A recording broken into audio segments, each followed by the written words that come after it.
So this is a 50 years old female status post mitral valve replacement with TTK Chitra valve, and she did not come for the follow-up for around 10 years. She was on anticoagulation and taking only anticoagulation. Now you can see this is a plaques view, and you can see the prosthesis, mitral valve prosthesis.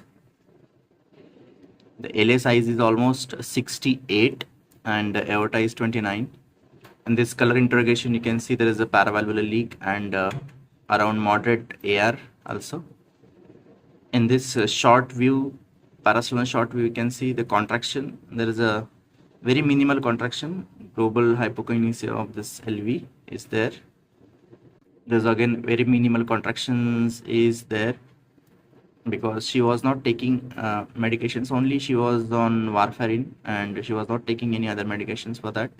There's a short axis with the great vessels. You can see the aorta and you can see how large is the LA.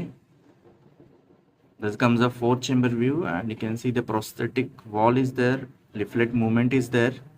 You can see how large the LA and RA and RV is there.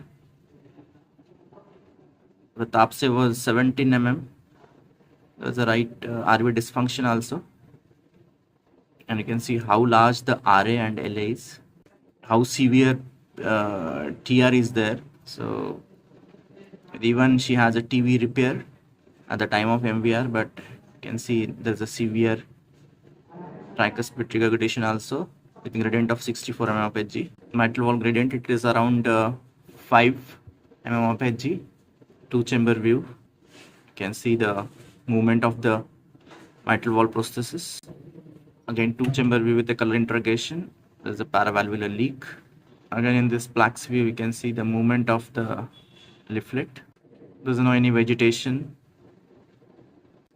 There's almost moderate to severe LV dysfunction.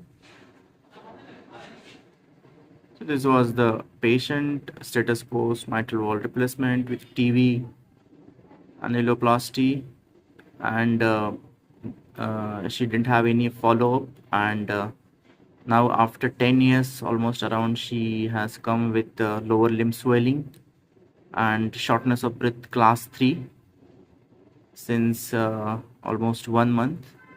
Didn't have any follow-up for the 10 years.